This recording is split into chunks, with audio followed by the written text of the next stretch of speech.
Everybody, and welcome back to the kitchen and welcome back to whāngarei. We are going to do a paprika chicken today, paprika and herb chicken, and I've got my chook here, and because I'm a little bit late with dinner I have split it up the back.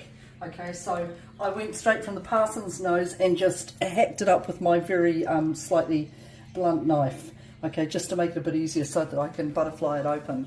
Now, I've got all my herbs and things like that in here. So I've got my thyme, fresh thyme, and I didn't have any fresh oregano. Can you see the difference between the fresh herbs and the dry herbs? They do the trick, but fresh is where it's at.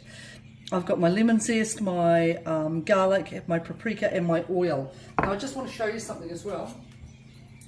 When you are zesting your lemon, use your grater. Use your grater if you've got a grater, or if you've got a zester, that's great.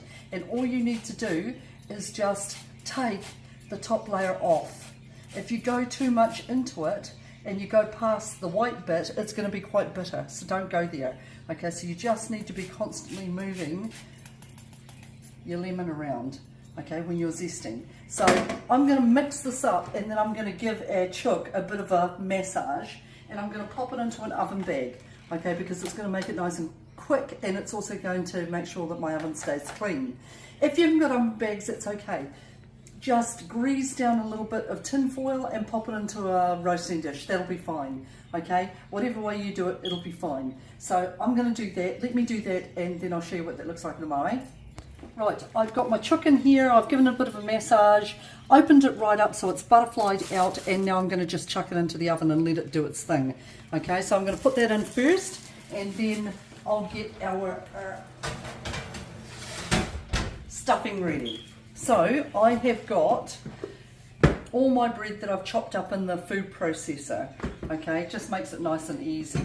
And I also put into the food processor my onions and my herbs. Now I also chucked in some chives, which I haven't got in the recipe. Use whatever herbs you've got, you know. Fresh herbs are dirt cheap to grow.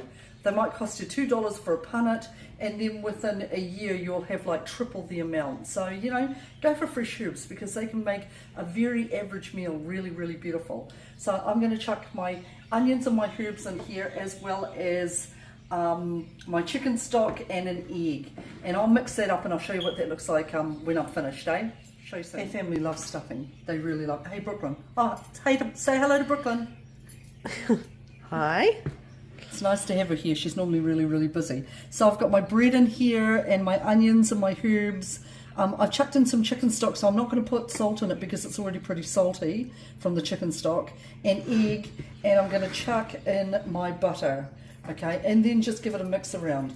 Now remember, this is my theory, if it smells good, it should taste good, okay, so just going to give it a mix around, and it should be quite moist, okay, we don't want it super wet, but we want it to be moist enough so that it's going to absorb all those flavors and things like that, and not be, you know, like dry breadcrumbs when you eat it. That looks pretty good.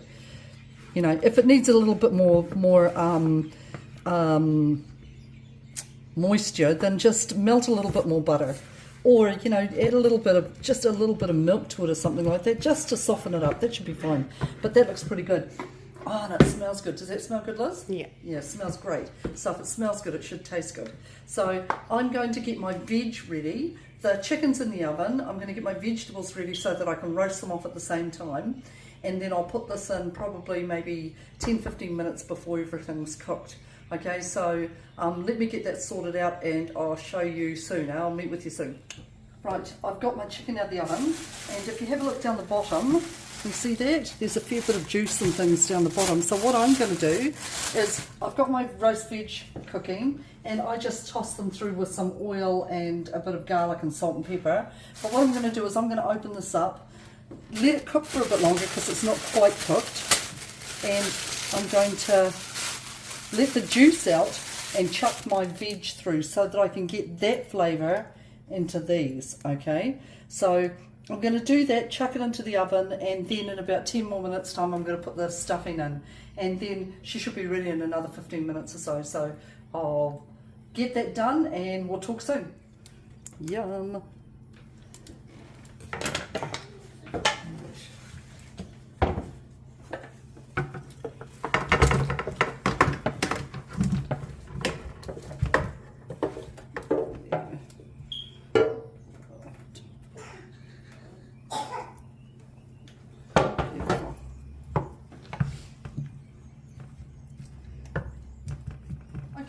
The chicken's come out the oven. It took about 45 minutes to cook because it isn't a particularly big chicken, and you know that it's cooked because the legs, the thighs should be able to come away from the flesh of the chicken pretty easily, and if you stab it in here then the juices should be running clear and there should be no blood at all.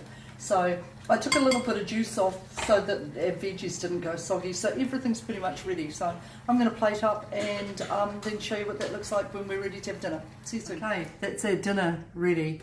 Looks pretty good, eh?